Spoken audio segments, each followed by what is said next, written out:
Why are creatures being sighted that originated on creepypastas?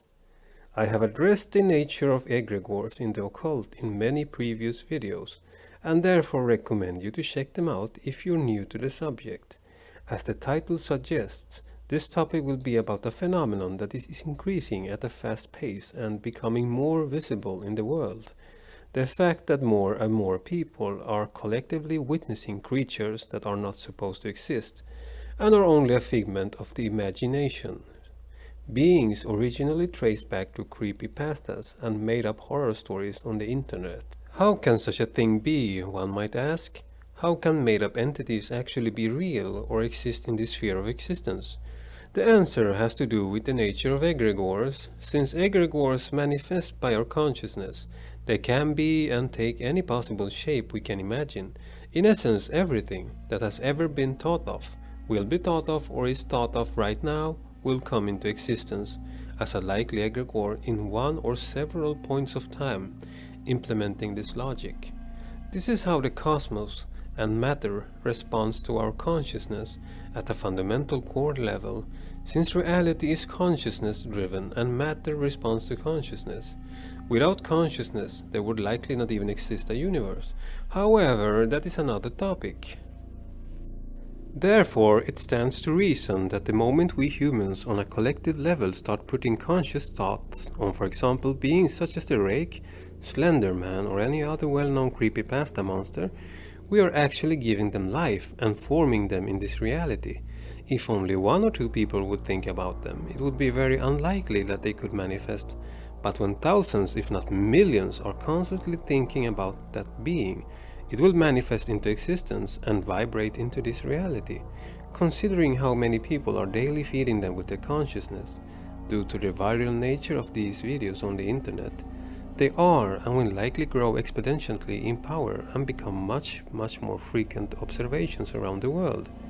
In other words, we are creating deadly and seemingly unstoppable tulpas that are likely to evolve into god egregore forms in the future if we do not stop feeding them with our consciousness on a daily basis.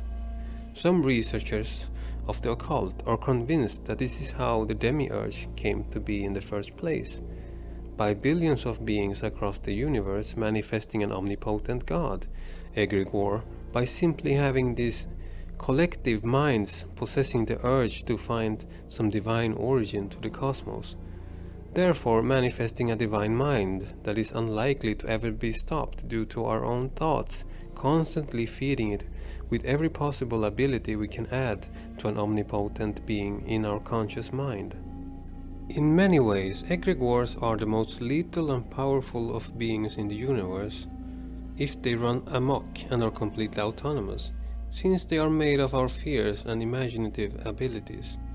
I believe this might be one of the reasons behind that the powers that be on a large scale are trying to indoctrinate people with the sheeple humanist skeptic movement into becoming full-blown atheists and unbelievers in anything metaphysical, since the elites are aware of the nature and power of the egregores and how the human consciousness feeds their existence, abilities and range of operations in this realm of reality.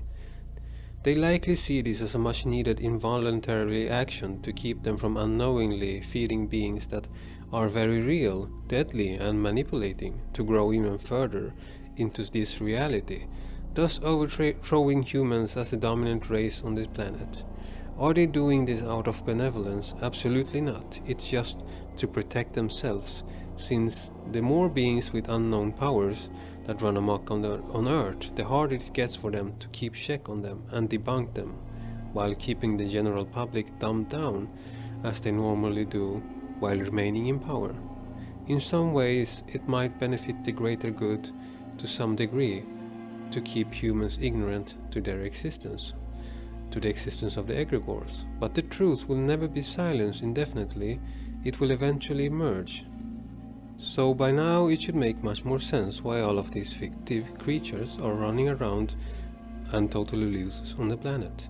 Thousands of people all over the world on a daily basis are noticing how reality is starting to mimic so-called fiction, why people witness beings and characters that are only real in movies, video games, anime, books and so on. It all makes sense when we apply the egregore nature of reality and this theory I'm proposing in the video. Consciousness is the extension of the soul in this reality. The essence of the soul is energy. Energy can take any form and vibration. It all makes sense when looked upon in this manner. In a sense, we are actually unknowingly using magic to conjure up these myriads of autonomous entities known as egregores.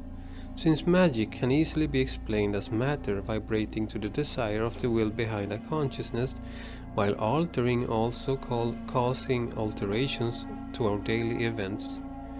Magic is consciousness manifesting a change in reality, time and space.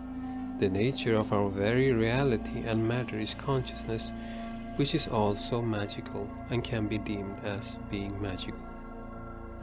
Politics can also be deemed as a powerful egregore, in a sense, even ourselves. Everything that we feed with our consciousness, our conscious will on a daily basis, is likely to expand and become self-aware and autonomous on a collective scale. Our consciousness have the powers to create all sorts of marvelous things and events, but we limit ourselves due to brainwashing and fear of the unknown. It's time you realize how powerful you are and take back your own divinity. If you have enjoyed my theories about the topic, please leave a comment, like the video and subscribe to my channel. It will help a lot. And thanks for watching and listening. Farewell.